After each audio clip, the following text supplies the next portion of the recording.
All right, we will go ahead and get this meeting started. Thank you all for attending the first of a regular standing series of Committee of the Whole meetings, Tuesday, March the 5th.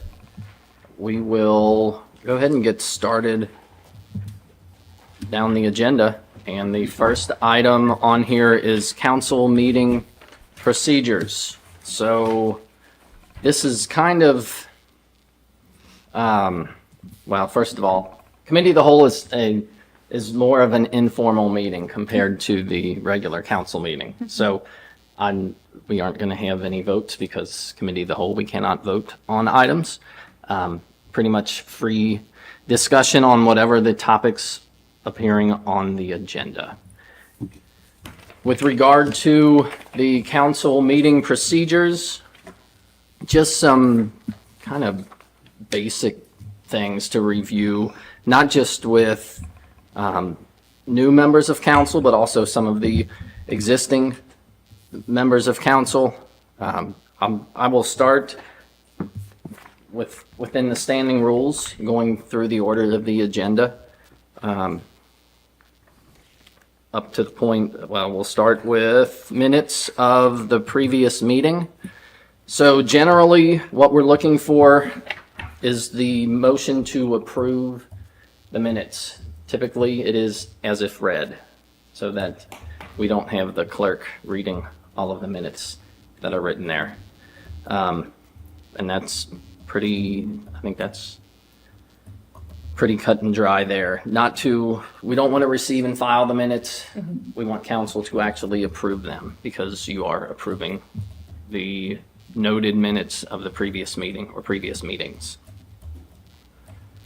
Questions, comments about minutes? Yeah, all right.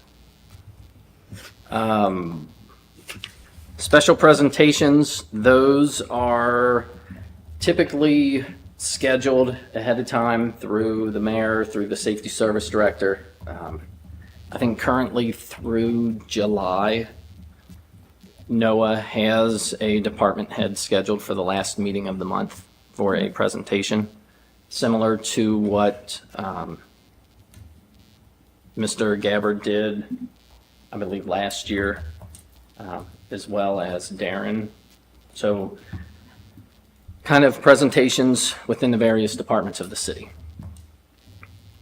Public hearings, those can vary. We have community development block grants, items pertaining to building code. Keith, what else? I know we have zoning. Board of Health. Yeah, so we have to advertise those first, and we typically schedule them for a council meeting.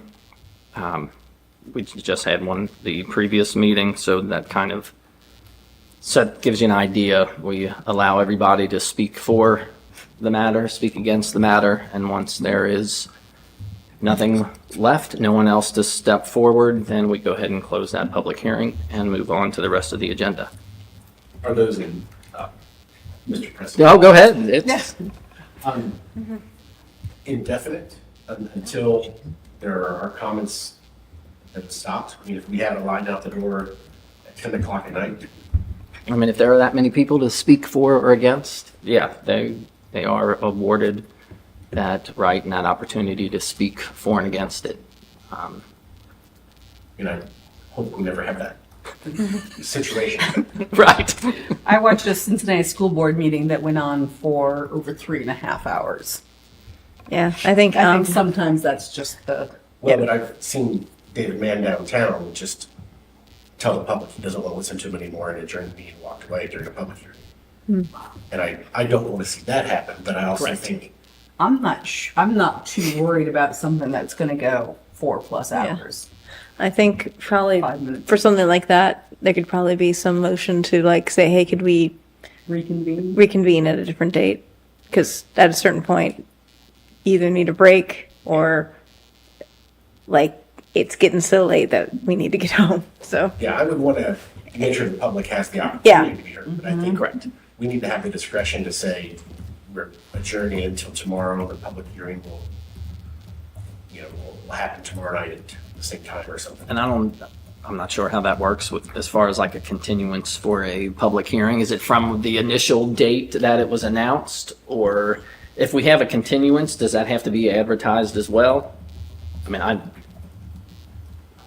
legally, Top of my head, I know that the planning commission, no, the PZA has continued public hearings after it's been, I don't think council, the only things that would come to council would be anything more. I mean, Cincinnati they set aside longer for like their tax budget hearing, but they have a lot of things that people want to talk about, whereas Norwood really doesn't. We don't have that much in the budget, those kinds of things. The only thing that would come up would be like a PUD overlay on a project, where you might get a lot of people that would come forward and say, yes, I'm all in favor, and others would say, no, this is horrible, it's gonna ruin my neighborhood. But I've never had a public hearing that involved a lot of people. There have been issues where, we've been here for an hour and a half listening to people talk about, but they've not been the official public hearing where everyone was entitled to a chance. having taken the minutes for several years worth of meetings, I don't know that I can recall a time where we had more than probably 6 or 8 people to speak one side or against on the matter. And even when we had that amount, they were pretty direct statements of, I do support this and here's why. It didn't turn into a 45-minute lecture of why council has to take the following action.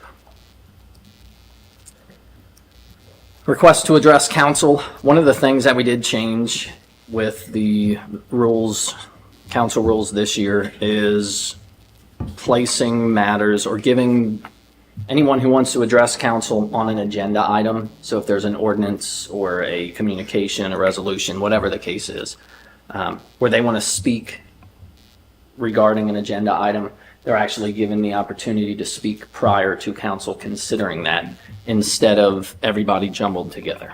So anyone wanting to address council on a general item will appear on the agenda under request to address council. But if they want to address council on a particular ordinance, either for or against, we are giving them the opportunity to address council prior to council considering that piece of legislation.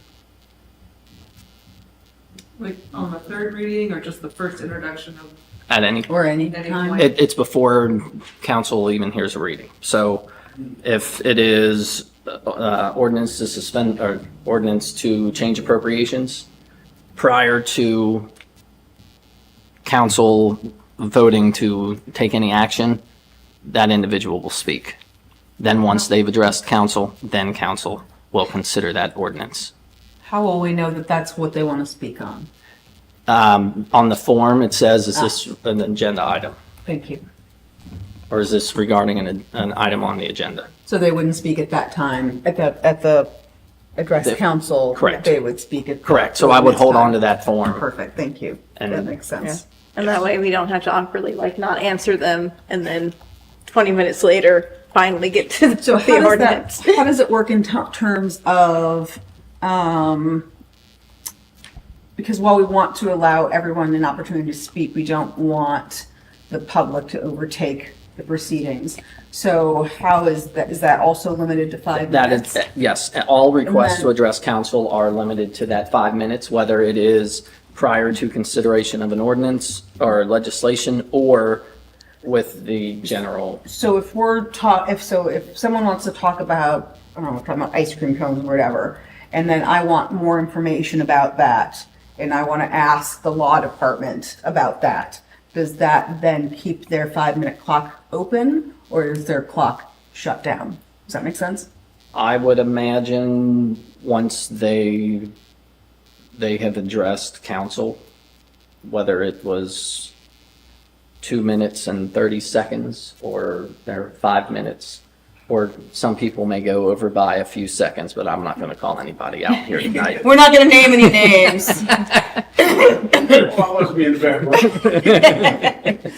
I would imagine that council discussion or council consulting with the law department would not deduct from their time. Okay. And it wouldn't open their time to be unlimited.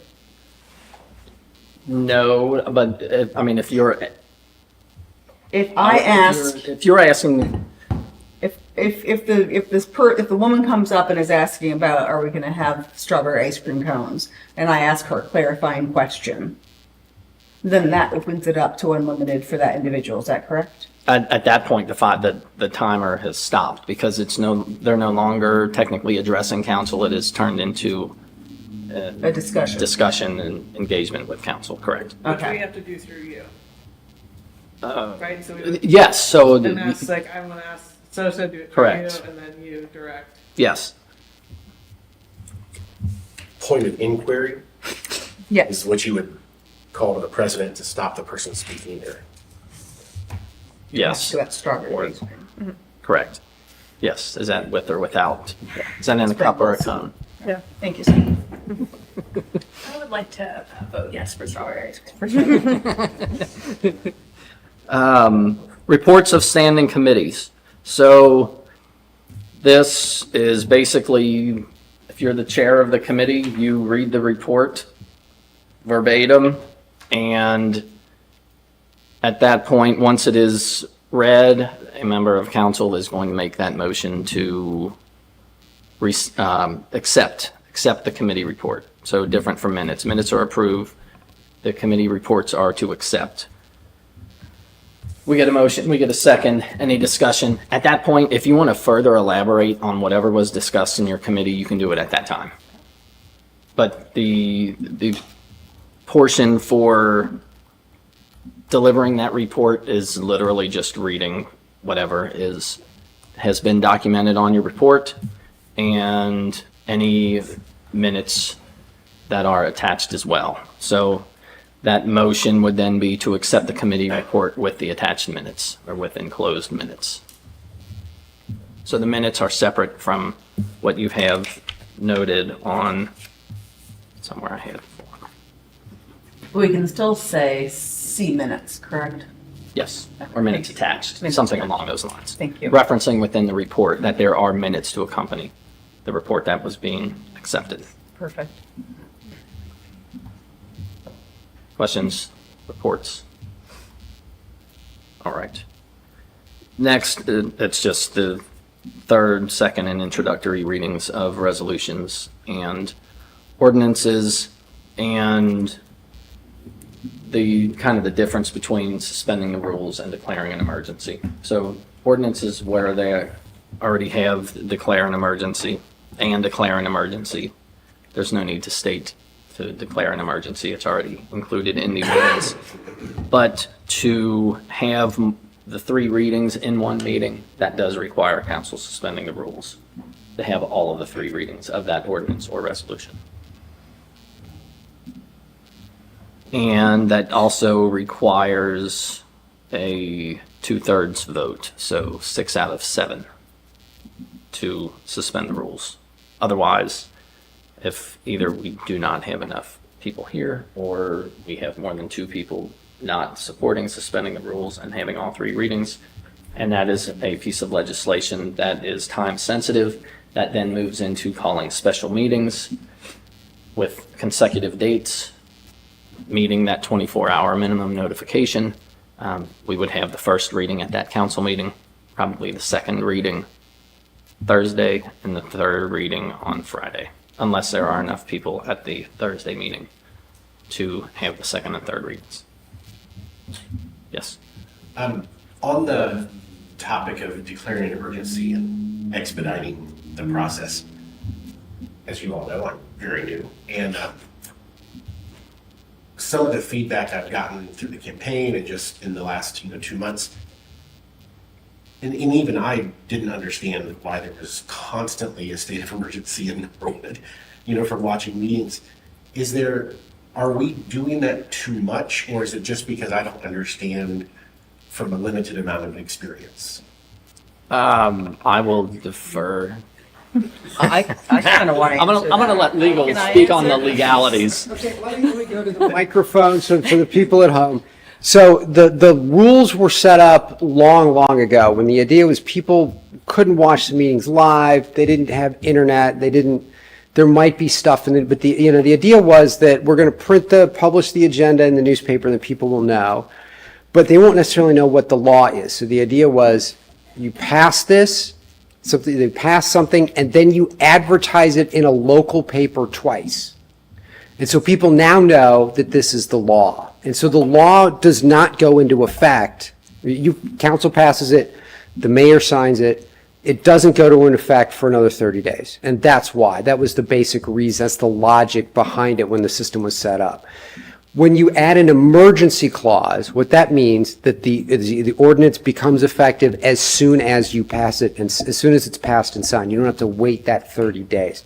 For a lot of things, you want it to go into effect right away because most of what council passes are contracts, appropriations. It's that kind of thing where, okay, we need this now. There's no reason to wait 30 days. There are other things where you might want to, but as a practical matter, it just means it goes into effect sooner. Now, there is a second practical effect of an emergency clause. Part of having that 30 days before it goes into effect is people can file a petition with the Board of Elections to put it on the ballot to keep it from going into effect. If there's an emergency clause, they cannot. And that can become into, the last time I think it was an issue was eminent domain at Rookwood, is that there was an emergency clause and there was discussion as to, this is keeping the voters from having a say as to whether the city should use eminent domain. That's the last time that actually was an issue that people were mad about it. But that's the other effect of the emergency clause. And then the three rules is just a question of passing the ordinance, whether you have to do it over the course of 3 separate meetings or you can consider it and pass it all at one time. So people have different feelings about them. So Yeah, you see, it sounds to me like it is a matter of not understanding the procedures here. Because the way you explained it, it sounds very logical to me. But without knowing the background, I've always been skeptical of that as a citizen. Yeah, and also like the word emergency, it's kind of like the word theory in science, where a theory outside of science is a lot different than a scientific theory. An emergency in government is not the same as like A real life. a real life emergency. Yeah, crisis. So right, and it's just it's terminology that's more than 100 years old, and city governments didn't do nearly as much stuff back then, and so there wasn't that much going on, and certainly not as much that needed to be urgent. So I was reading the 1911 council books earlier today, and they were doing a whole lot of stuff. I'm just saying. They were actually, it was really exciting. That was when they were doing the piece of land from Cluny from Spencer to Ellesmere in 1911. So I didn't have free time. Carry on. All right. Anything else under readings, whether it's introductory, second, third? All right. I will say with most of the ordinances, most of the legislation that is passed at a council meeting, they're typically signed off on that night. As long as the mayor is here, we have all the signatures technically to sign off on all the legislation that passes. Unfinished business and new business. So, What? yeah, Those are my two favorites. also known as Susan's updates. Susan's hour. Susan time. Right. I guess one of the big differences between new business and unfinished business, if there's an item that you want to place into committee, you can bring it up under new business, and that does not require council voting on it. So you can place that matter into committee there. I don't know if there were any other items that really stand out with regard to the new business or unfinished business. But yeah, if there are, multiple people have things to say, I may just cut you off like mid. Kidding. I can talk faster. Can I say that I really do, I'm excited about the ability to have the slideshow. Because I know that this was something, I mean, you remember way back, the gentleman, I can't remember his name now, I'm so sorry, who really was trying to help figure out how he could get access to what we were talking about. Because we're like, oh, we have this thing in front of us, and you at home don't know what we're talking about. So I think that that is a really lovely way to have folks at home more engaged in what we're talking about. So, I mean, part of me feels like it's a little obnoxious, but part of me feels like it's a good way for folks at home to really know what's going on and to be a little bit more connected to what's happening in the city. So Yeah. I'm going to be taking advantage of that. And if that becomes, you and I can. Right. And that's stuff, anything that you want added, you can forward, I would say forward on to Angela and just copy me on it so that I know what's going to be up there and I'm not trying to figure out why there's whatever Pictures of pictures that videos. show up. And Yeah. Oh, there's pictures here. That's nice. right. This is just a picture of Joe. Right.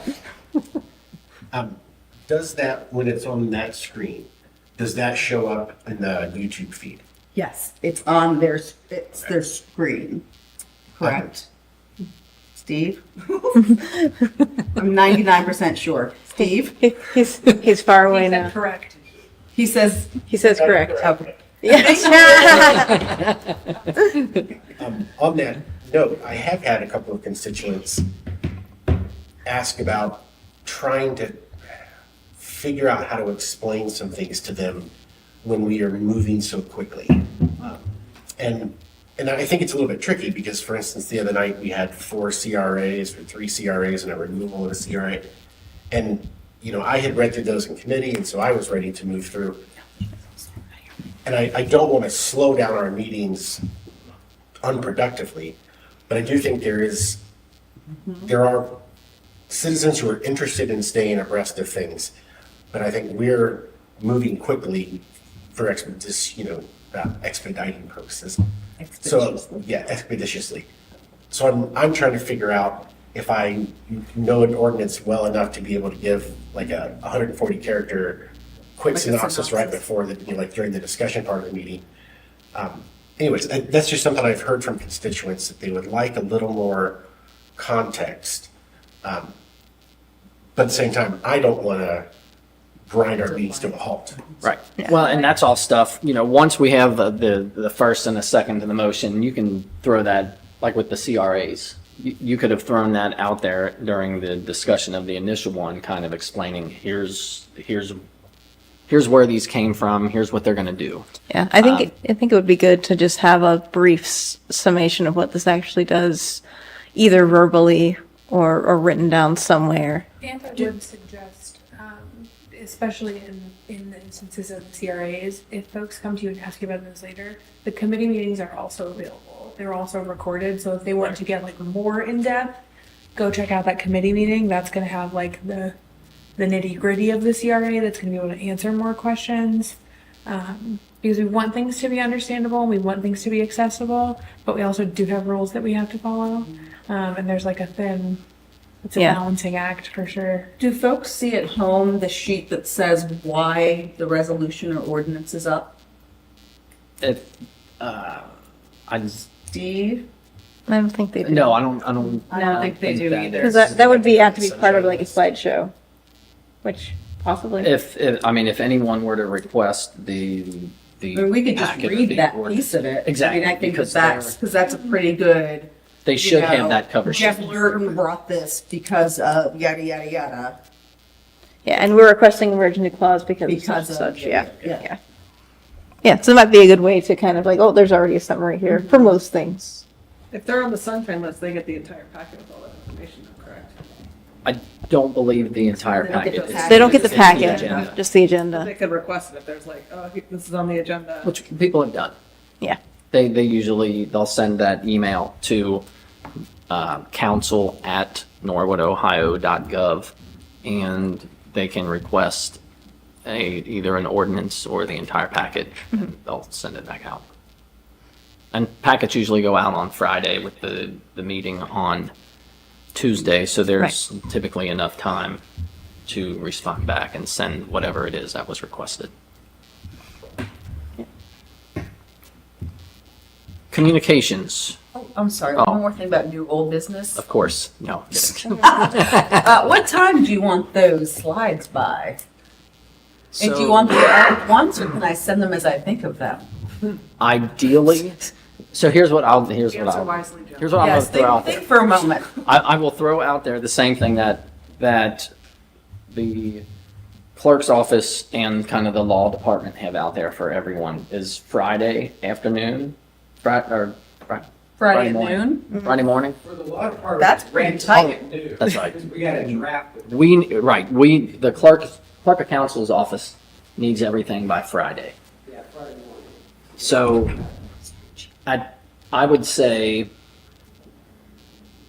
once you've received the council packet, The window's closed that, or the window's open? I guess it depends if what you, well,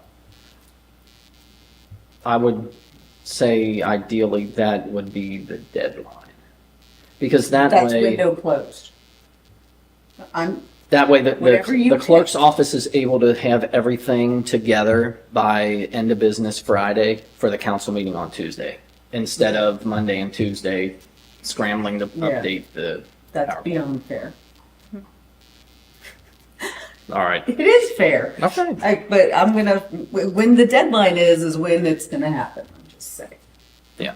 Okay. I mean, we don't have that in the rules because we don't even mention the PowerPoint in It's the a new rules. option. But yeah, that's, if anyone does want to have items added, whether under new business or unfinished business, matters that you'll be speaking of, if you want that presented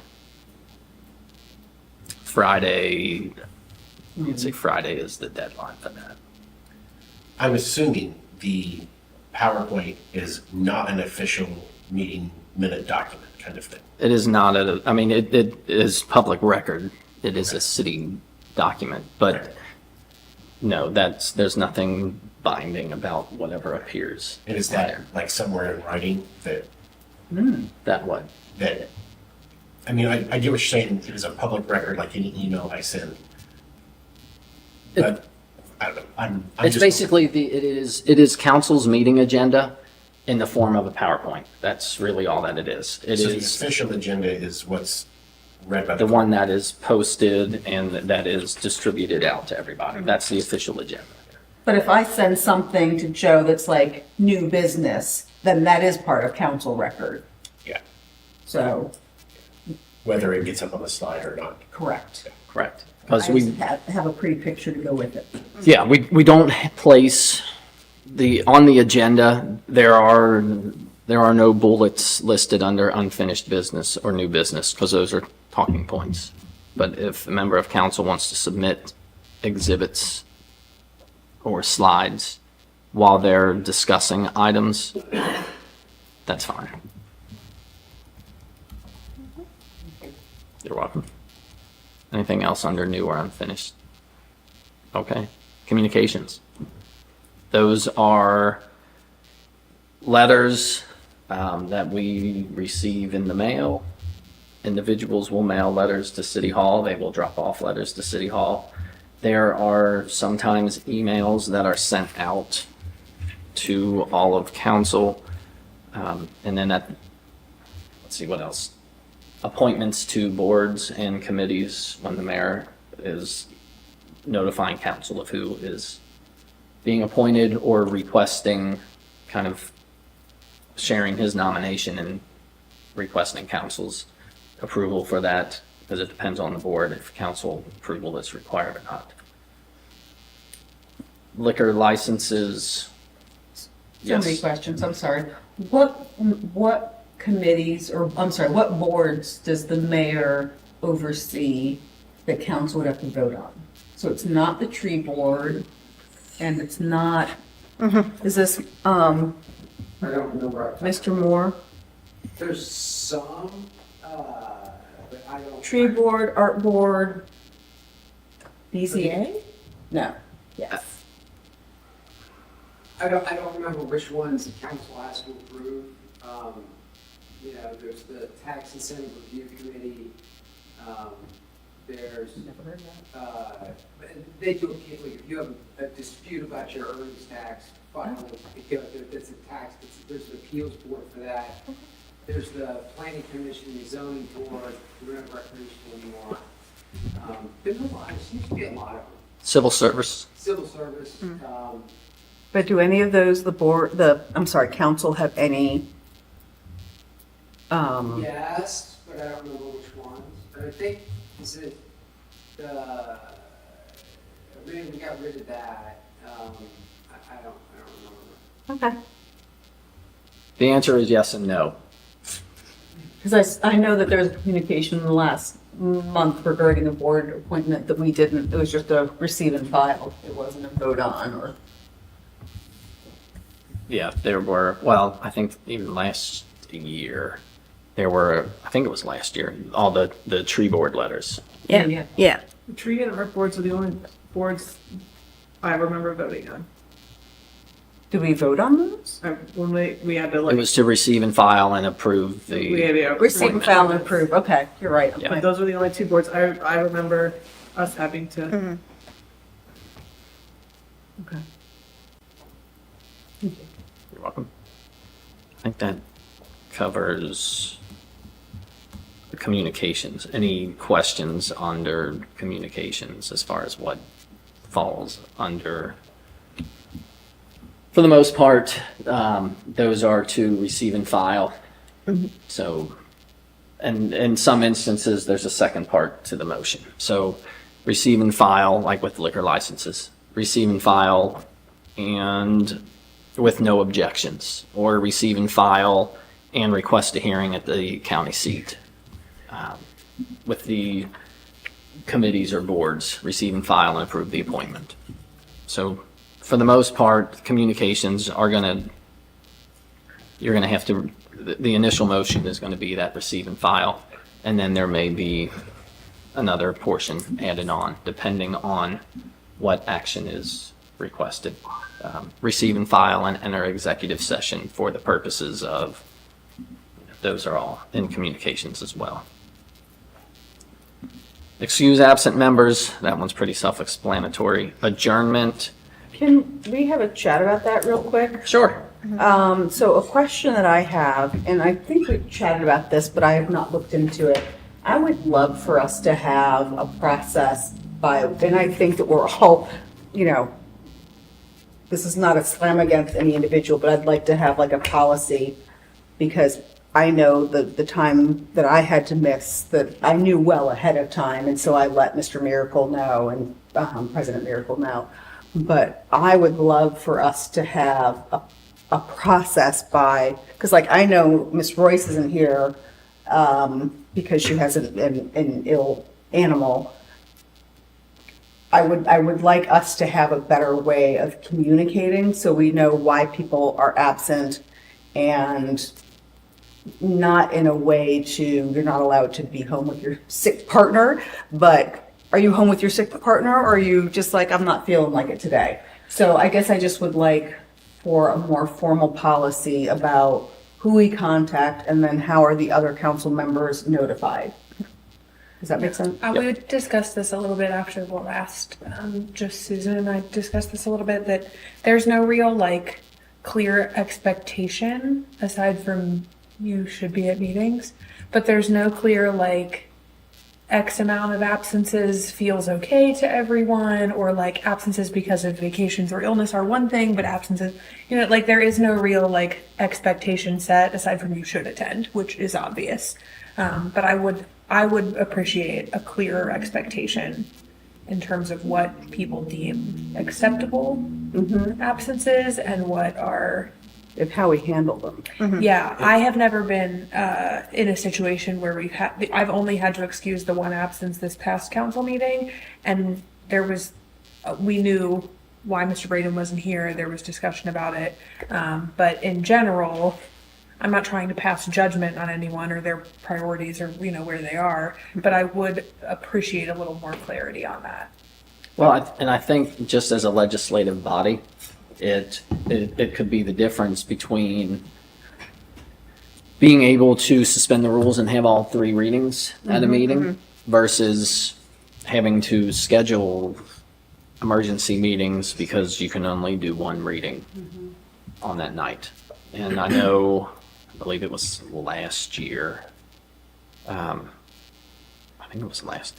We had to schedule a few extra meetings. To Yeah. Make sure we got Well, there was one where I think it was John who came in, All was were not late. feeling well. He was Right. sick. That's right. He And we came, but needed- Mr. Kelch wasn't here, so we needed Correct. to have. We so he needed had to that come 6th.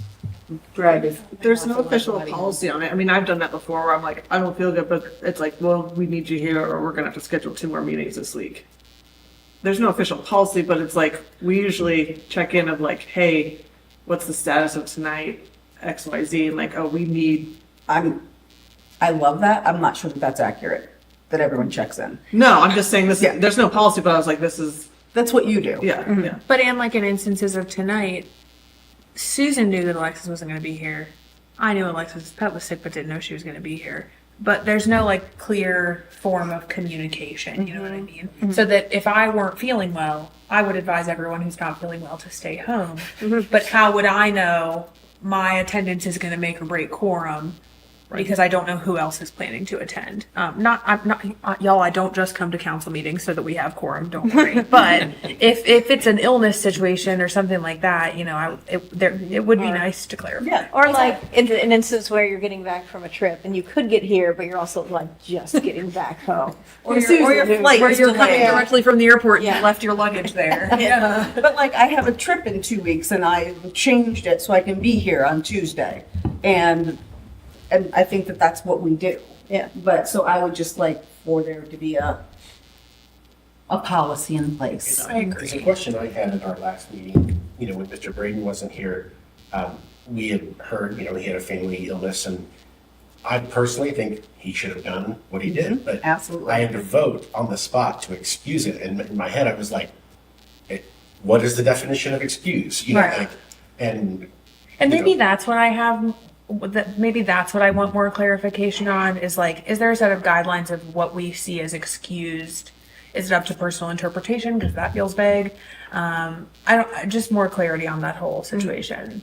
I think it's a legal HR question because at work you can't, your boss can't be like, why are you not here today? Is Mr. Moore leaving? Oh, he's rolling up his sleeves. Okay, there we go. Welcome to the Norwood Law Department. Yeah, all right, we're ready. I don't believe, I'm unaware of any guidelines as to what counts or what doesn't. As I recall, if you if you have 2 unexcused absences in a row, on the 3rd one, they start docking your pay, is what burden the, is on council to determine whether that is excused or and unexcused. that's the, I mean, that's We the, haven't not what the excused Ohio anyone. Revised Code says. Yes. Right. Now, I will say that the zoning board and the planning commission, which are volunteers, I know Carrie sends out emails to everybody, who's going to be there at the next scheduled meeting to make sure we have a quorum. And then if we're not up in the first round, she'll like, okay, please, can somebody like change their plans to come in so we have a quorum? So, I mean, it's something I would think the clerk's office could kind of coordinate that, you know, if you're late, send it to the clerk and the clerk will let people know we're only going to have 5, we're only going to have 6, you know. So would It's that a be possibility. Is that a policy we'd like that we let Natalie know If we're not by gonna a do that. certain day and time and with our excuse, and then that information is shared with the rest of council, and then it's up to each of us to decide if a sick family member or a vacation is it up to our own decision? I mean, I feel like yes, but also I mean, my hope is just that everyone holds themselves to the same expectations that they hold each other to. And so that we would all attend if we possibly could, and that we would not if we cannot, or if it's not safe to do so. My concern is that there would be like, I worry that there would be some sort of like retribution You know what I mean? And not like about anyone specifically on, I don't think there's anybody on council right now who's like, I'm gonna get you, you voted me unexcused. But in the future, But because there is no counts. clarity on what is excused and what is unexcused, if I just woke up in a bad mood that day and I'm like, well, no, I don't think your sniffy nose is enough reason. I do. Please don't come in here if you're sick. The, having something written helps us avoid conflict. yes, That's the, yes. It might be good to look at if there's other cities that have, I mean, other cities have the similar things as us. They may already be something that someone's written up that we can just steal in a nice way. Respectfully steal, which is the best way to steal it. I know that, I mean, that's typically what cities do, is that they look at other cities, see what they do and borrow. borrow forever. Yeah. So that might be good to look at for other cities.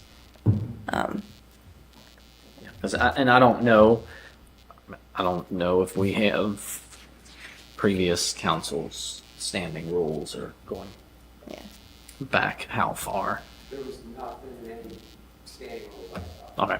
Because the idea is, hey, take it seriously. Well, Which, like, I would hope that's just what everyone's doing, and then we don't really have to worry about it. But that's not always our experience. Yeah, Historically, unfortunately. That's not always been the case. Unfortunately. Do you have any recollection of absences being unexcused in your tenure? I think I voted against a couple of excused, a couple, I don't think any of them were a majority voted to not excuse. Okay.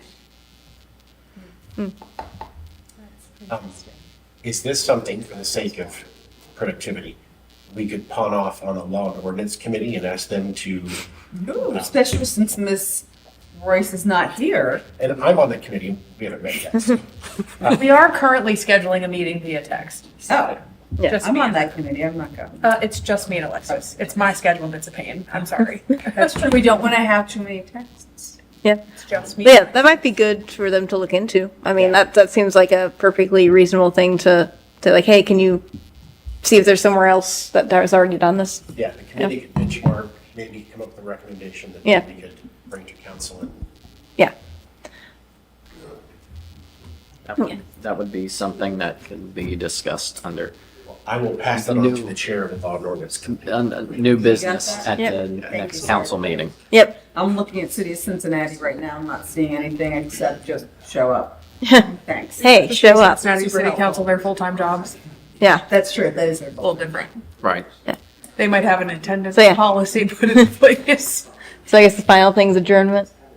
Yeah, Yeah. but the one last thing under adjournment. So I did hand out a little Robert's Rules of Order cheat sheet. And the back of the page, there are certain actions that are not debatable. And one of them that we use is the motion to adjourn. That is a non-debatable item, as well as the motion to table a matter. So that also, there are others listed here, but those are the ones that we typically encounter here, is the motion to adjourn and tabling an item. Joe, can I clarify, what does not debatable mean? That there's no moment There's no discussion? discussion. So Okay. there's a motion, there's a second, and there's a vote. Okay. So you could just vote against it if you were not prepared to adjourn. Correct. Great. But typically it would be at the end of the meeting. Like, That is typically when meetings end. Near yes. the end. You tend to adjourn at the end. You do. This is very helpful. Thank you Yes. for providing that. You're welcome. So yeah, I'm sorry, this might be a question for Mr. Moore. I'm looking at codified ordinance 220.06 rules and amendments. I'm sure you're very familiar with that. Attendance policy for board and committee members. For Vandalia. I know, but is that something that might be appropriate for us? What's this, it's Vandalia's got a policy for. 220.07 attendance policy for board and committee members. Oh, Yeah, I mean, that's something you could maybe modify.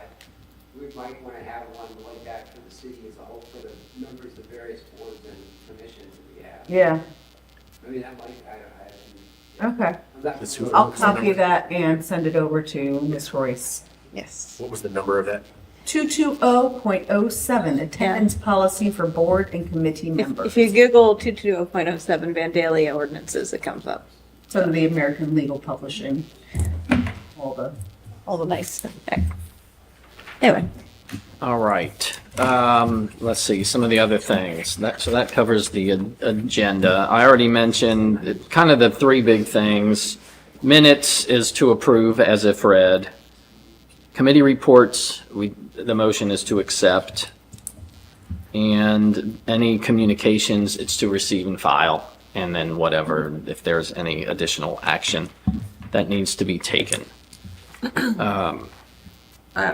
I see on here, there's also a move to take from the table. Can we explain what the table is and where that goes when it's on? So if you table, so we did that when Susan was late, when she was coming back from the airport. Yeah.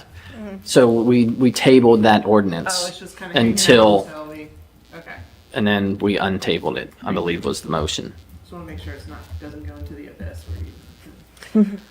So it has to happen within that same meeting. You can table, what is it, table until a time uncertain? Definite, and then it's just, until somebody decides they want to bring it back up, until council's turn in. Right. What she's everything in. I have two things on you. First of all, this, what to say for end of debate, I moved the previous question. So this is just, this was like a cheat sheet, so Yeah, that, but what is the context under which you would use which, that? which one? For It's when, end, it's when council won't stop arguing about something, and then means, let's vote. okay. Everybody be quiet and let's just vote now. And then what is a Verity voice vote? Where are you?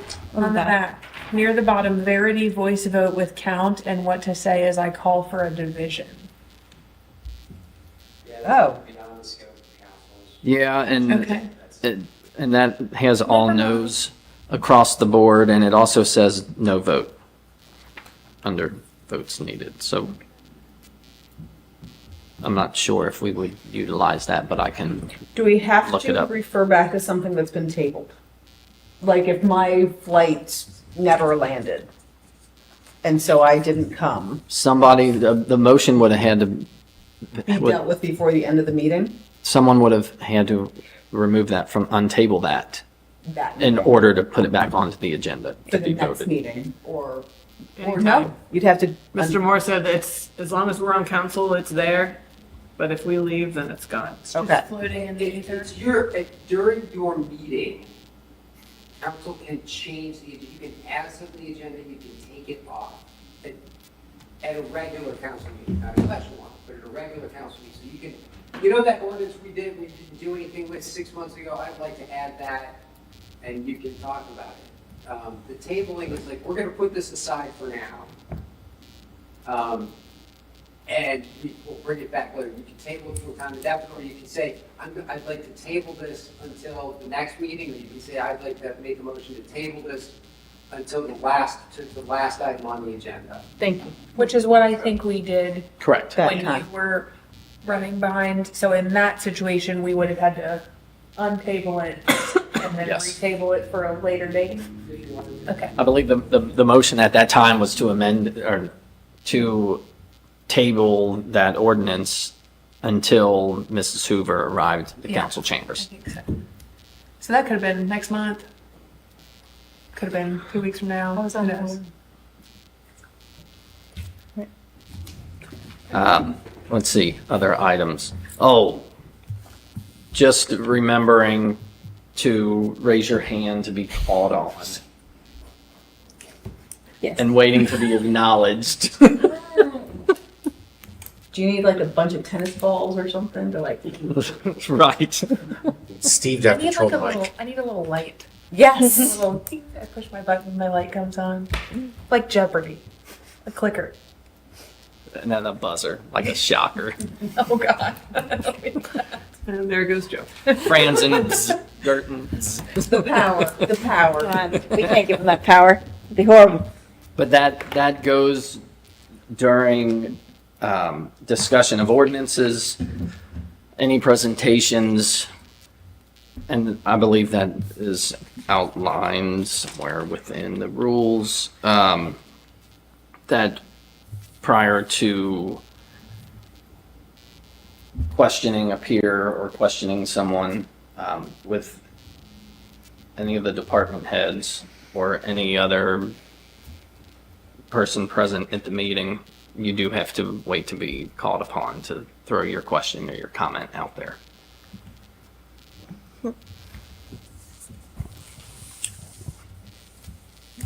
Any items left standing or questions about council meeting procedures?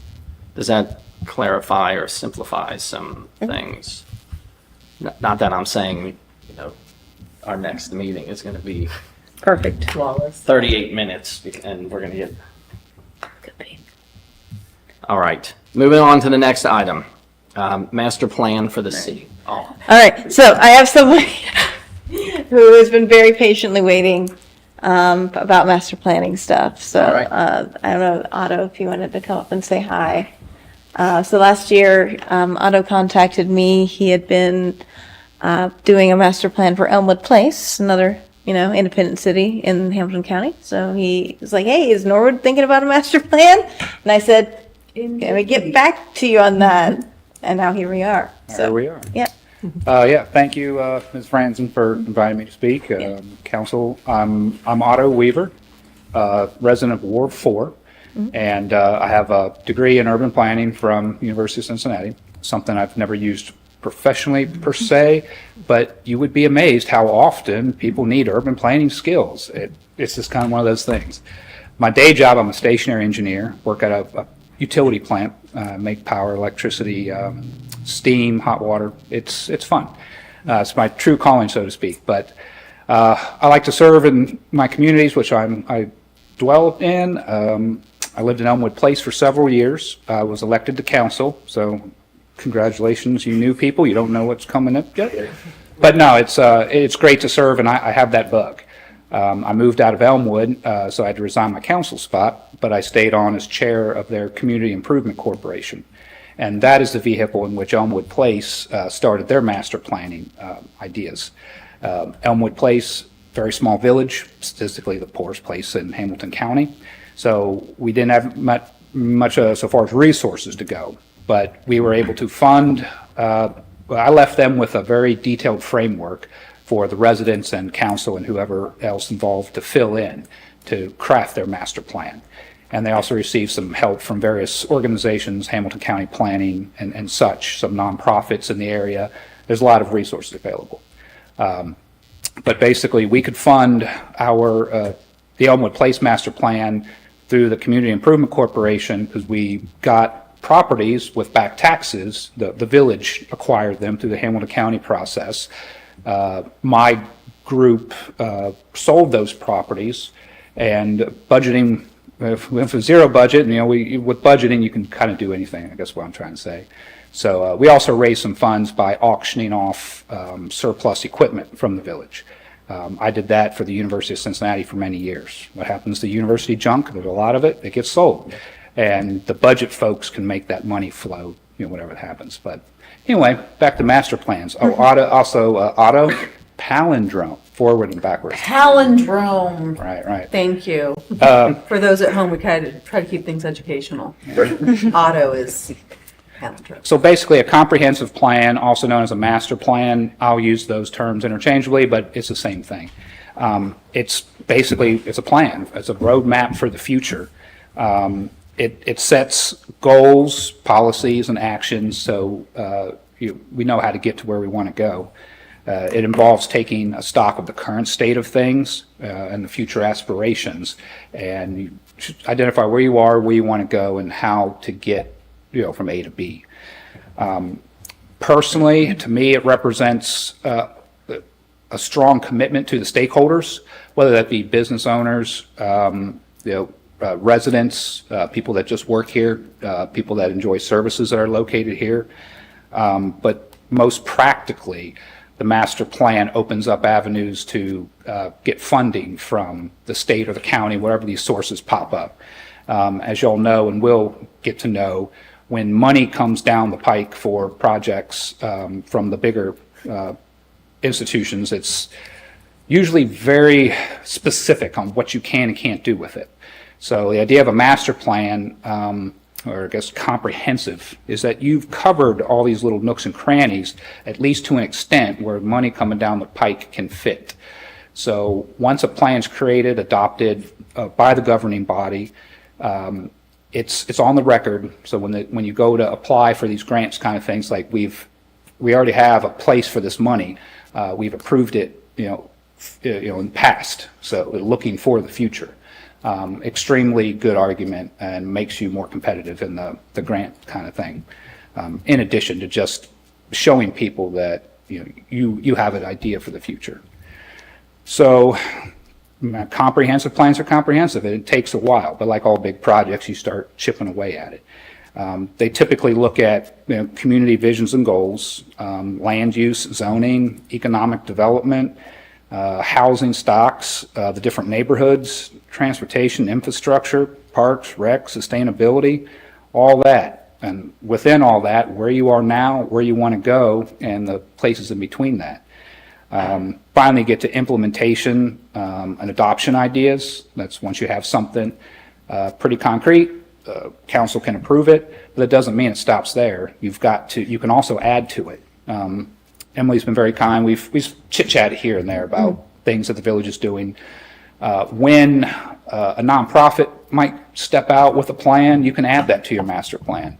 Think of this master plan as like a binder to continue growing all these other plans. And it's something that doesn't have to be complete when you pass it, but you make that framework where everything can piece in. Because as you talking to your constituents and department directors and such, a lot of good ideas come up, and that's a place to slide in the file, come back to it. So it can be done, different jurisdictions do it different ways. Sometimes the nonprofit does it on behalf of a municipality. Sometimes it's a separate committee or part of an existing committee. But the options are broad. You have some legal and planning skills in-house. But as a resident, Ward 4, I'm definitely for some improvement, looking forward to the future of Norwood. And any questions? I just wanted to note that, this master plan was something that Chief McCabe mentioned during his presentation. And I felt like Committee of the Whole was probably the best place to place this, as it does allow all of council the opportunity to discuss this. I will likely leave this on the agenda going forward, as I feel it is something that we likely will want to continue to discuss and explore. We are the first. Yes, Mr. Moore. So I'm going to ask, so comprehensive master, that's a huge umbrella. Can you just list the things that should be in there, the things that should be covered in a master or comprehensive plan? Ideally, all the points are read off. It's everything from zoning, economic development, land use, parks and rec, infrastructure, transportation, sustainability. Within all those, you can break it down. It's, parks and rec, or let's say sustainability, you want to increase tree cover. It's like how many sub-files do you want to go deep? My personal philosophy, an approved plan doesn't have to cover every piece.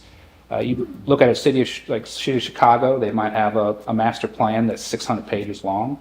That includes maps and charts, and that can eat up a lot of space in technical reporting, right? Yes. It's not all words. But my personal thought is your council should aim to approve a plan that's comprehensive enough to allow to insert specific things as they come up. That you don't have to address, you go down the tree cover, species of trees, right? You don't have to get so granular on your detail, but at least have it up there. Someday an arborist calls a council member, hey, I'm an arborist, I moved to town, I can tell you about some tree species, whatever. As expertise comes along, you can update that. But the bulk of it is things that the planning deals with on a more regular basis: land use, zoning, transportation, that kind of stuff.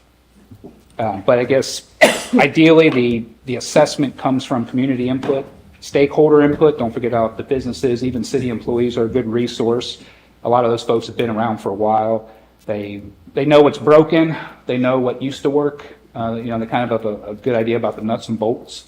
So I think typically a big plan like this starts with some sort of survey. It can be formal or informal, but you want to hear from as many people as you can and start making that web, master plan, and bring out different main chapters, if you will. And each chapter can have the different sections. I mean, I have opinions, but it's ultimately up to council what they want to kind of focus on and get started with. I have like a million questions for you. This is something that Mrs. Winterbauer and I talked about last year. We really wanted to bring a master plan, because even though we all get along really well, there are things happening in one committee that I don't always know is happening in another committee, even though we're all on council together. So I know that just council needs a better sense of what we're all working together on. And also what the mayor and the administration, what their priorities are. So I'm kind of thinking there's lots of different layers. There's the things that I know that I'm working on, that I know that Emily's working on, that I know that, other folks are working on. So I guess my question is for you, in doing a survey, is it a large net to capture? Like, would we put it out to the community? What do you see as the needs? Everyone's going to say the roads. I mean, Right. Duh. But where would you say is a good entry point to gathering that information? Is it like council? Is it administration? Is it the full community? Me personally, the more the merrier. That's my opinion. And I think maybe the roads is a good place to start. You ask someone a question, there's 3 flavors of ice cream, well, what do you want first? Well, chocolate's going to sell out first, all else being equal, right? Vanilla may be second. No one really likes that strawberry. You don't know what that is. It's pink, it's red, I don't know. But so my point is, if you ask somebody, what's the biggest problem in Norwood? You're going to get 90% folks say roads. Sure, we all live here. We all know that. But then you say, what's the second most important? And that's a good way, I think, to start drilling down. I'm no survey expert. I've taken some courses in surveying, and you want to be careful. You don't want to lead too much, but you don't want to give people just open-ended questions. Then you get paragraphs you have to sort through. But like, you can rank stuff sometimes. You can do an informal survey with the top 5 things you want to change, and sort those out, and then from those start asking more. You categorize those out, more pointed questions. Again, I'm no survey expert. Lots of ways to do that, but you've taken the surveys before, like. It's like 10 things listed. How important is this to which you? Is the worst or Right. best or most And then important. you can start sorting it out like Is that the sort of thing that you envision the city can do, or is that something that we would need to hire an outside expert? I mean, I know Mr. Skelly has a whole host of experience, but is that something that you could do, or is that something we would need to? He says yes. I saw yes. Do you see that? I put a huge caveat on that, in the sense that, for a single person to do it, it'd be a 5-year, labor of love. It still require a certain consultant to do other things, GIS, mapping. I would say one thing, so you heard that the comp plan or master plan is analogous to a roadmap. To me, it's also like a constitution and also a decision-making tool, budgeting tool, fiscal impact tool. So if it's very comprehensive, which to me as a planner you want to have, because as well as having all the information in there, it has predetermined decisions. This is what we're gonna do for the next 10, 20 years. And everything's programmed then. And you wanna have that stability for organization. So it's one of those things where in the ideal world, yeah, it's not rocket science. Most people can kind of work through it. But because it's so data intensive, there's some specialty that you have to rely on other consultants to handle. Is that something that we could afford? I mean, I love how I'm asking you this. Yeah, when I was a consultant, I would build these things out typically $120,000, $150,000, $200,000. Yeah, I don't got that. Yeah. So like I said, it's very simple. So to me, I could deliver to you a zoning ordinance that I'm going to pull off the rack, but change the keywords and give you a product. So things are getting simpler for consulting firms to do these things. But once you start rolling in a lot more public input, surveys, whatever, and that's a lot of billable time to put into it. So it really comes down to defining what you as the client would like to see and what planning experts will tell you, here's the typical things or ingredients or components that should be into it. So. I mean, just to put it in perspective, $150,000 is a lot, but we've lost that much money in inflation because we don't have a plan to buy a fire truck. No, yeah, And so, Like 3 times. yeah. So yeah, But I think that's also one of the challenges that we're in, is that we are kind of behind that 8 ball where sometimes, I had a client refer to like poor tax, and sometimes I feel like Norwood is getting the poor tax, where you don't have enough money in the bank, so the bank charges your savings account $10 a month or whatever. It's a poor tax. And sometimes I feel like that's kind of where we're at, because we are playing catch up with the fiscal emergency that we don't have. So I think sometimes we're a little handcuffed in what we can do. yeah. I mean, it's like anything. The best time to do this would have been 10 years ago. The second best time is right now. Right. So, But if we as council, I mean, I don't think we have the capacity right now to do 100% everyone master plan. But if we can get on page with, okay, this is the mayor's objectives, priorities, goals, this is each department within the administration, and we're all on the same page, you know, what do they need? And this is the information we want, and this is why we want it, and maybe just start there. Right. And get administration, like, I keep saying, like, we're Just here to here. help. Yeah, what are your priorities? So then once the city, and we're getting there, we're starting to have that wiggle room where hopefully we could start supporting administration, keep our amazing employees, get some more amazing employees to really start steamrolling, and then be like, okay, we have the capacity, we have the people here now to maybe start doing more, you know, data work and surveying and all of that, but really taking that step back and what can we do in the next few months to start initiating a Yeah, plan. to me, this feels like, I know that the point of the master plan is big picture, but we can't approach it big picture because this will not get done in this term. right. But if we don't start the ball rolling, if it got done in the next 2 years, it would be an absolute feat. Yeah. I'm not saying it's impossible. Statistically, it does feel unlikely.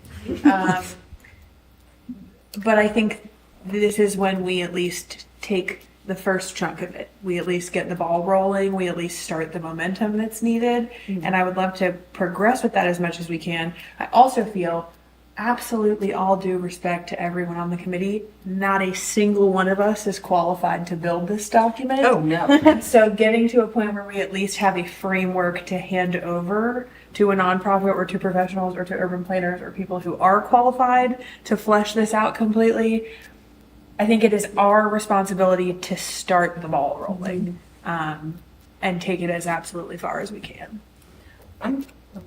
I want to make it very, very clear. We are very qualified. The residents voted us, and it is our job to do this or to sink the city. I just mean that we do not possess the necessary expertise or know-how in order According to to, the Constitution, the citizens have said it is our job. I think it's our job to make sure that people who have the know-how and the expertise are put in position to assist us with it. Either way, I agree with you, but it is our job. The city is the way it is because people have been kicking the can down the road. I have no intention of kicking the can anywhere. I I'm know. saying it's on us to get it started. The can's right here, I'm picking it up and throwing it away. The point being, we need help. This is not the 7 of us Yeah, it's not single-handedly just the doing 7 it of us, alone, basically. is my point. Keith had his. Oh, I'm just curious, because you were talking about, how do you start? Well, you do a survey, you find out what the community wants, you get stakeholders in it. I'm just curious how much of the Norwood Together effort that was a year plus of exactly that, I mean, how much of that material is the starting point for this? the housing action plan? It was even before that. It was whatever. I would it was Norwood Together. I would first say- they did a day-long presentation about here's all the cool stuff, but they had focus groups on, parks and community engagement and the roads and all I the think rest that's of too that. old. That may be. Yeah. mean, that's I know that, I'm not sure I how- think it was the Village of Silverton did a council retreat. And so I'm curious what you think, Mr. Weaver, which was not surveying the community, but it was surveying the elected folks and I guess the administration folks on what is your stuff? What are your priorities? Your stuff, what are your priorities? And I know when we had my first housing meeting, we kind of talked about these are the goals for 2024. And I would love for every committee to kind of have that. And I'm wondering if that would be a starting point where we're not necessarily hearing from the people, but we were elected by the people. And so we know a certain amount of what they're desirous of. Yeah, sure. So, Absolutely. I think there's probably more stuff laying around that gives you a skeleton framework to work with than you probably think. I'm not super familiar with Norwood, although I'm a resident. Sorry to say, I haven't really taken the time to dig into it, but these efforts have been done a long time. And it's, again, like these small little things add up to a master plan. I think the last Norwood master plan was what, 60s or 70s? Yep. It's been a while, which is fine. I mean, a master plan is kind of supposed to last for 50 years, but the basis of this is like was mentioned, it sets the tone for everything else. So it makes decisions going forward a little bit less, hey, we got some extra money this year. What are we going to buy? Well, what does the plan say? And, it's a way to prioritize things, to make things smoother going forward. Yeah, exactly right. Best time to do this 10 years ago. It's the longer you wait kind of thing. I think it helps. It is a massive undertaking, but some business folks here, you got to spend a little bit to make a little bit, right? And this is like a stability thing, for the most part. and I think what's frustrating is because we're still in fiscal emergency or fiscal Emergency. Yeah, fiscal emergency, that we don't have as much freedom as some other communities might, where we Right. can't just say, oh, we've got some extra money, we'll spend it on this. Well, I think it's very important that we don't have the freedom to do that right now. And I don't mean to seem naive. Yeah, I no, understand no. budget things. Well, there's a will, there's a way. I don't know the city's surplus property kind of thing, right? I know the Ohio Revised Code says I work for the University of Cincinnati, selling their surplus for many years. I know you can spin straw into gold. One man's trash, another man's treasure kind of thing. Like it. There's always ways kind of thing. And, with my Elmwood days, I was chair of the finance committee, and I could help council decide if income comes in at this bucket, based on our goals and needs, it needs to go to this bucket, instead of just like general funds kind of money.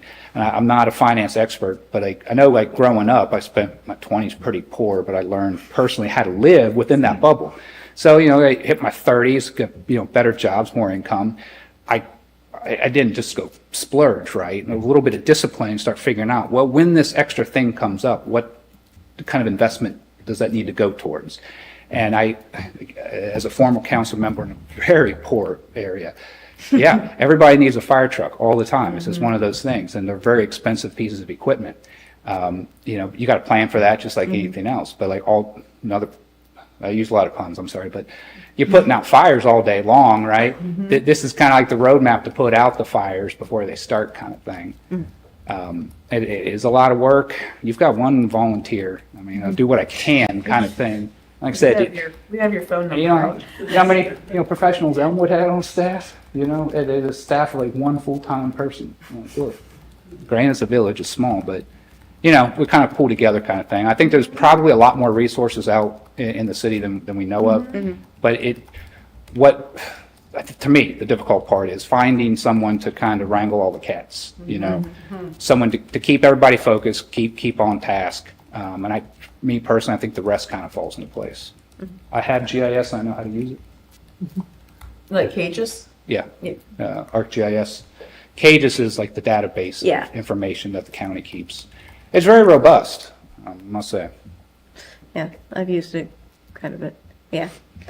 Yeah, and thank you so much for coming, and Yeah, I'm my sorry to put pleasure. you on a spot. I don't want you to be like, so obviously you have all of the answers. And you're good, and I volunteer. Yeah, and he's been volunteered to do everything. But I so- figured someone who's already been a part of a city, or of a village rather, and of a master plan thing is better than us. Even though we've been elected, I haven't done this before. I've learned a lot from what I've done. Yeah. You have my contact information. Yes. Feel free to share it with Yep. anybody who needs it. Yeah, so I have his email and his phone number, so I can share it with y'all, and we can just keep working toward that, you know, marathon, not a sprint, et cetera. So, And I thank you for the time to talk to you all tonight. yeah, thank you so much for coming. Thank you. Yeah. Us. So I think one of the things we just heard is there's a very extensive professional master plan that we could work towards. I think there's big questions like, do we even have the authority as council in the statutory city to do that? You know, like there's big things that I think we need to dig into. The other part of it is, as Ms. Winterbauer was kind of insinuating, we've got some holes that need plugged yesterday. And I do not want to get caught up in a 15-year plan that's going to take us to develop whenever we have major problems that need addressed yesterday. Yeah. And so we need to do more than just talk about this and focus where we're going to take this. One thing might be good, since we're having the standing meeting with this agenda item every month, is to say, by next month, here's what we need to do. So I would think maybe by next month, we could say, here are kind of the general categories that we want a master plan to cover, and here's what we already have. Because we already have some stuff. We have a housing plan that was developed a year or two ago. 2020. We have the fire department's information. I'm sure Mr. McCabe would be happy to. He sent it to us. Yeah, he's already sent us that. We could reach out to other departments and see what they already have. I believe there should also be information covered in the report that the state Yes. compiles for fiscal Yeah, emergency. and just seeing what other master plans there are currently. Like, hey, here's other cities. Here's what they look like. We can all kind of bring that together in the next couple weeks, just independently, and just see what there is. And I then think it might be worthwhile doing a survey of us as even a starting point. Yeah. About where are we at, what are our priorities, what are we working on? I know, like, I've got the City of Loveland's master plan in front of me, which is lovely. But this is a very expensive document that was put together over a course of years with lots of resources.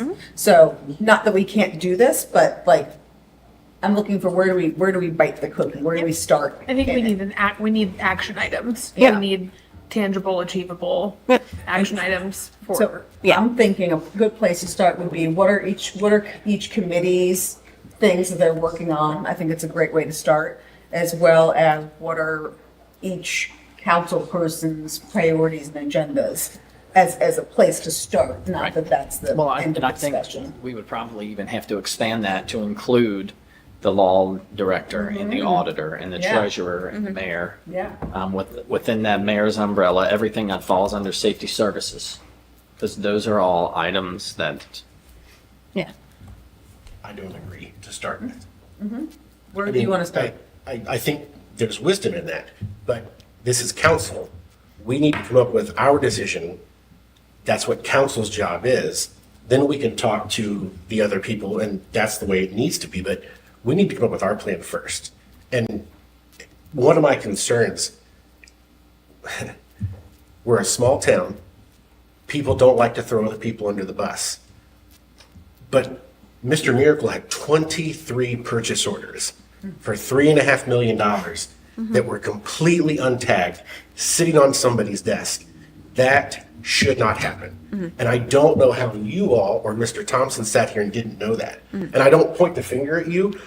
I'm trying to figure out how would I on the finance committee make sure that I'm aware of that information in the future. I'm not at all. No, and I'll tell you what, because I was on council when that happened. I'm not on the finance committee, but we shouldn't have to be in that level of needs. Well, we And- apparently need to be.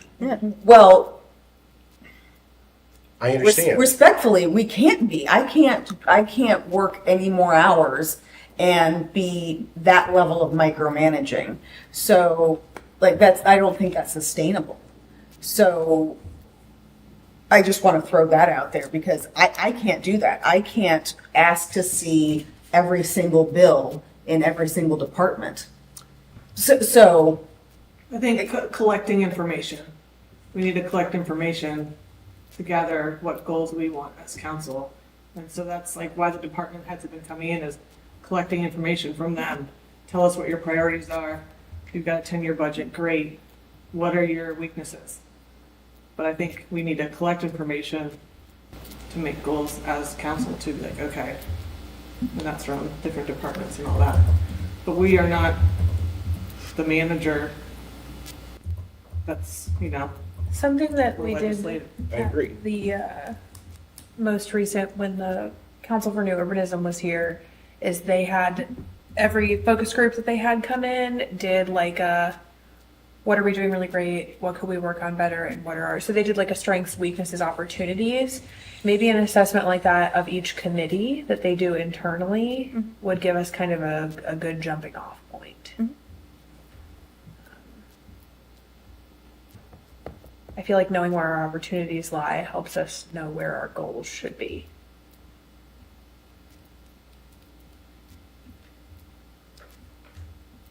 being 3 months in, do you have the enough of the I don't know, I don't want to say awareness, but enough understanding of what some of those items are yet? Because there may still be things that I think haven't even hit a committee yet that residents maybe are aware of, or is a flag that they have not shared or escalated with any of us as elected officials to kind of put it on the radar, to kind of piggyback what Jeff was saying with this being, you know, kind of council first.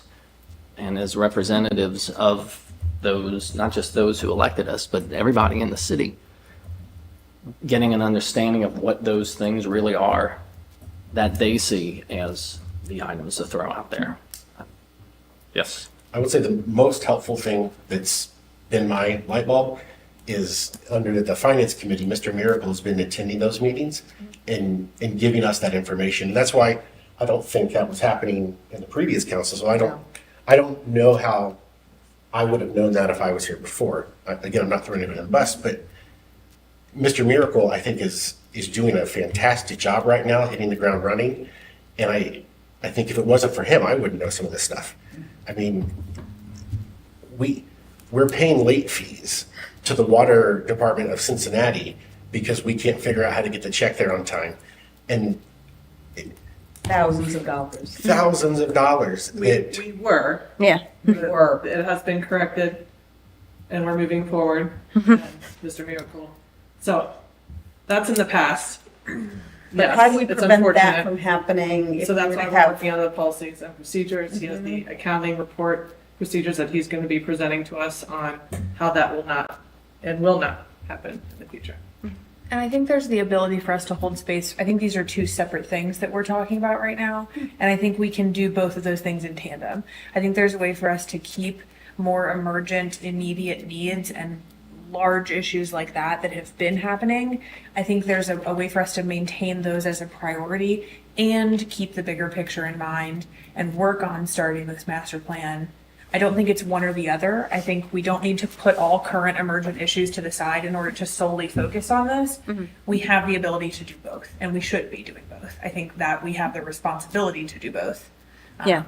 So I don't think we need to halt all active business in order to build a master plan, but I do think we should be prioritizing it somewhere so that that is getting started. Because if we don't start it now, is the next election council going to start it? You know what I mean? I think we have the responsibility to, whether we start that by us doing internal surveys, by starting a citywide survey, We need to start. we need to start it. And all of those things are going to happen ultimately. And I'm not 100% certain, again, I'm not an urban planner. I'm not 100% certain that the order that those happen in is a make or break decision. I think that they all need to happen in order to have the data necessary to build this master plan. And I don't know that there's a moral value to one happening before the other. So action item for next committee of the whole.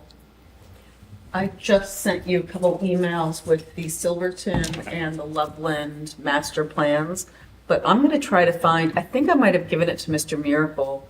I got a really nice binder from Silverton about with their budget, and it was just like a really lovely explanation for a non-finance person. But I think in there might have been the Love City Silverton, one of the Silverton, the survey questions for council members for part of their, when they did their retreat. And that's just a place to start. I'm not saying that's the best place to start, but that's a place I could offer. Could I ask all of us, and we'll inform the others, to bring our 3 top priorities to this meeting next month? 3? Do I have to limit it to 3? Yes. Because we want to No. be productive, not talk. No. 10. Yeah. I mean, that's a legitimate question. Yeah. Yeah, I think three top priorities seems like a reasonable place to start. Do you want it to be per, because I have like, I'm the chair of the housing committee, and that has 3, but then that's different than perhaps Susan Hoover's top 3. I would say your, Susan Hoover, top 3. yes. Not limited to a committee's top 3. Okay. Each elected official's top 3. And are we talking priorities like, that? Oh, is how so broad? What, are we Streets. talking, so what specificity? Like We're only gonna say streets? streets. Or like, making streets more accessible or changing, like, are we, how specific do we need to be? The purpose of this is to consolidate our ideas, to see where our head is at. If all of us say streets, then we obviously know that's a thing. Maybe then we need to get more compartmentalized. Do we want a street levy? Do we want a plan? Do we want a maintenance schedule? Or could we just focus on, these big topics that pop up, we then put out to committees so that we know that a third of us are into finance and a third of us are into parks. We just need a starting point for discussion so it's not, Literally everything. yeah. That does sound like the questions from the retreat survey. And I'm trying to find it, and on brand I can't. So, I also think this is probably what we were referencing earlier, but the 2020 survey from Move Norwood Forward is probably a really good starting point as well, because all of that data has been collected and is presented very nicely and wrapped up. And seeing what repeat topics are mentioned there would also probably be a great starting point. Though it is out of date, it is 4 years. more than that now. 2020, so Oh, 4 it is, years. okay. I don't think there's anything less than 4 years old on their list either.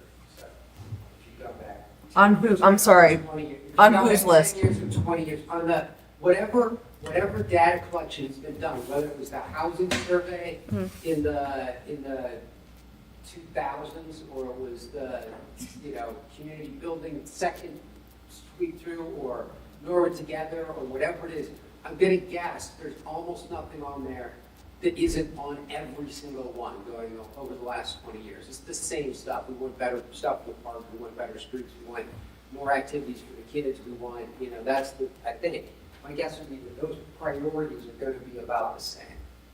There were a lot more that were together when you did all the focus group stuff, but that to me seems like, a lot of that should carry over. And Jeff, I'm gonna say, if streets, I would, just a suggestion for your top 3, if streets is one of them, I'd say go ahead and let it go 4. I'd say we just write streets in as number Just go one, ahead and then not streets. It's the assumption. We'll assume that streets are already there, so list 3 others. The next 3. Yeah, and can I just say, I'm driving a car with over 300,000 miles, and I'm well aware of how rough the streets are. So I just need to put that out there, because there's always a little bit of council doesn't know. We know. Council knows. Every email that I'm sent about the streets is either, as I'm sure you're aware, or I don't know if you're aware, I do actually also drive a car. Yeah. On the streets in Norwood, where I do live. I am, me and all the tires on my Corolla are very Your aware. conversation was recorded, right? I don't think it was, but I can record it. Can we just I would like a link You know that what? I can just send. Now that I'm a little more unpregnant, I can do that again. I mean, that was great. When people want to know. Yeah. You provided them all the information. So my intention was to record it separately and then upload it via Norwood Community Television, and then that didn't happen. But I can do that. I'll update a little bit now that things are happening and that we've got some new funding since I last updated it a couple months ago. And I can definitely upload that and have that be a resource for people that you can point people to. Sound good? Okay. Cool. I didn't mean to add more to your list, but. I was just No, it's saying. okay. I'm still on maternity leave for another 4 or 5 weeks, and I'm slowly getting more sleep and starting to become more of a person again. So Okay. What are we doing the 3 priorities as our action item? I want to find the survey. I have it. Do you? You have the Silverton? Oh, no, I thought you meant the Norwood one. Oh, no. No, this is one specifically about council people. So Susan's action item is to find the survey given to Silverton. Yeah. I'm not being funny. We can have different action items. Yeah. That was not a mockery. no, I think like Jeff said, I think our personal action item would be have 3 priorities that aren't streets and bring it here, and then we can kind of just go from there. See, okay, there's everyone cares about housing. Let's drill down on that. And we don't care as much about such and such. We can focus on the stuff that is really the highest priority. I have some ideas of probably what the highest priority things are going to be, but we can see. Would you prefer that everyone email me the top 3 and I can put them in a list? I think that would probably And then be in the interest everyone of has efficiency. them prior Yeah. to the meeting? Yeah, maybe Instead of before presenting the them. Friday before. Get it there. Mr. Gears, would you also feel comfortable alerting Ms. Royce and Yes. Mr. Braden to that expectation? Well, that will actually come out of the committee report. So I will have Oh, the that, committee of the whole. correct. Beautiful. Thank you. Yes. Can you make a PowerPoint of that? In an Excel sheet with all the actions. Not this meeting. But I am glad that we did have this meeting. I hope that everyone is comfortable with the format, and also knowing what, or feeling comfortable referring items into committee of the whole, knowing that this is kind of the style of discussion that will take place. Obviously, there are things that we will discuss at council meetings. There are things that get voted on at council meetings. This is not the place to take any binding action. And it makes it very clear also in the standing rules of council that no committee can take action without, Yeah. well, outside and within a committee. This It is very helpful. And, well, and I feel like there was kind of that need for council to have the opportunity to converse amongst each other in a way that is not me calling people out of order every other. Having a place where we can discuss city issues without needing to be under rules of order and Correct. while remaining legal. Yes, without It's very 90 important. minutes of minutes. I mean, literally 90 minutes. Yeah. The opportunity for that. Yeah, Yes. and just being able to kind of talk stuff through and see where other people's head is at is nice. Yeah. Rather than just like me talking to Candace and then 2 weeks later at the council meeting being like, oh, someone else was already doing that and I didn't ever hear until now. So Did any other guests have something they wanted to say? And Yes, actually, that falls under the sorry. Q&A. I just Okay. didn't move there I yet. did want to mention, I sent you an email, but Mr. Skelly very generously offered to assist us with our standard operating procedures. And I think we should take him up on that. Some of us were just at the Hamilton County Elected Women's event, and we're chatting with some elected officials from another municipality, and it made Norwood look like we got it going on. Let me just say that. Yeah. They have zero onboarding, and I felt like our onboarding is a little thin, but they had A little thin. zero, like less than zero, like Brick like walls. like laughable.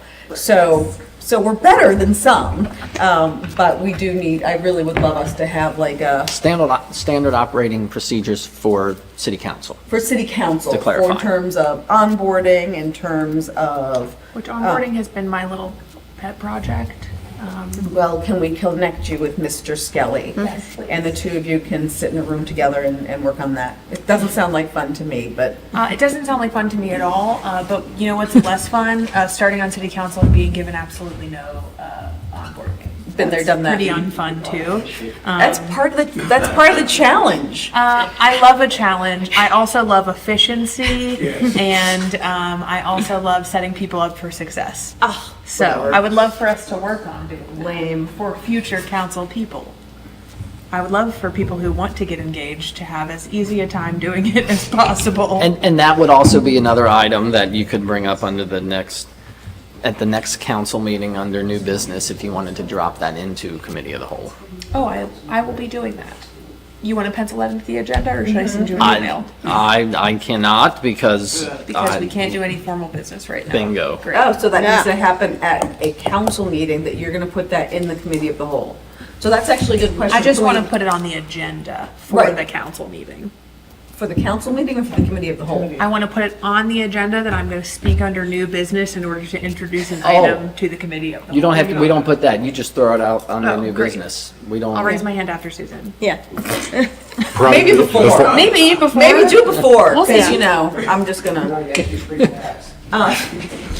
No, she does usually give everyone I do pause. an opportunity I to pause. speak. She absolutely does. Yes. Therapist. But now she has audio visuals But to now I accompany. got slides. Far be it for me to interrupt the slides. So question, are we allowed to speak on anything that is not on the agenda in here? My guess would be no, correct, sir? Is this a standing meeting or a special meeting? This is a standing meeting. Yeah, you can talk about whatever you want. All right, cool. Oh, nice. Ice cream. How's it going? How you going, guys? Good. How you feel? I do feel like I have a fun thing that I can share. I have a mentor who is the Commissioner of Finance for Saratoga Springs in New York. And so I'm very excited to have someone, she was elected in 2021. She is also a queer woman. And I think it will be really great and helpful to have someone who's a little more experienced answer some questions, who has no stakes in Norwood. I would like to leave here in about 5 to 10 minutes because I have not eaten dinner, which was a mistake.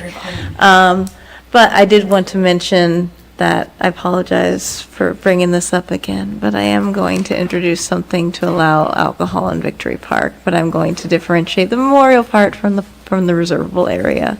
And I'm going to do that next week during the Parks Infrastructure and et cetera committee meeting. That's happening. Now everyone knows. If you want to yell at me, do it. Can I make sure I have? I'm not pregnant anymore. All right. But that's on the 12th. On to That's on the the Q&A. Anyone?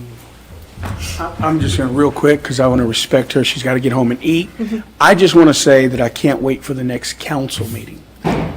This has been by far one of the most satisfying group meetings that I personally have witnessed in Norwood. And I have proof to back that up. When I tried to do the committee of the whole meeting on a very important topic, I did not feel we were all connected. But watching each and every one of you, you're my man. Uh-oh. It is awesome when you can be free and feel free to speak your mind. And whether you're going to get opposition or not, but to be free and for all of you to embrace that. That's not something that I've personally witnessed a lot of. And so I can't wait. And I want to just say, President of Council, I've been locked out of the council meetings numerous of times and couldn't reach anybody because you all are in, you already start the meeting. And I'm out there banging on the door, calling people, texting people. And to see the President of Council recognizing the door is locked, so nobody's coming in. But for him to personally stand there and wait until the start of the meeting, close to the start of the meeting, to make sure the public can get in. And I want to personally let you know now, I won't be fussing next Tuesday. I'll have the gavel. I'll have the gavel on I Tuesday. really, this is what Norwood is about, guys. This is it right here. And everybody's going to have some good and bad to say about, no matter. I can tell you from personal experience, this is what I've been praying for. And I'm so glad that I was here tonight to witness it. And so, and Mr. Gears, I want to say thank you. Little things like that make people who think like I think feel included and feel like important. He could have said, hey, it's time to go. We got to start the meeting. But he remembered, wait a minute, that door don't work. I'm going to stand down there and open it for the community. So God bless you all. And I know it feels good that I'm not fussing. She's hungry. I got to get home to my baby daughter so she can boss me around. Tuesday, I got to let the public know. This is just phenomenal. One challenge, though, when you limit it to 3, I looked at Susan Hoover's face, and I can relate to that look, because as soon as you said 3, I'm like, 3? Well, what if these individuals don't even know of the 3 that really need to start? So now you're going to just pick something that somebody who doesn't even have experience in that do because you said that. So I just want to challenge all of you, be flexible, and what you did tonight, allowing an expert to come in and you received him, oh my gosh, I was sitting over here, I wanted to cry. Really. So that was awesome, but it's just one question. What about the community that has information and expertise on maybe an area we can start?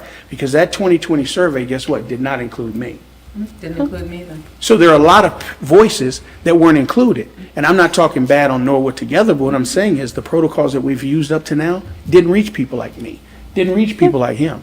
And so we got to get these voices to the table so that our voices are a part of whatever the future plan that y'all gonna put together and work on, we're included. And that's so important. And that helps keep the community thriving. So God bless you all. Get you something to eat. Emily, I'm with you. Can I ask a quick question, Mr. Yes. Pierce? Because I did notice that the doors were locked when we got here, and I sent TA a text message, and he didn't, and be clear, it's 8 o'clock at night, he should not have his phone. But that has happened a handful of times. Is there a way we can facilitate that process? Because I can't remember every time that, you know what I mean? Right. And I'm not sure if when the meeting notice is sent out, I don't know how that works with the committee meetings either.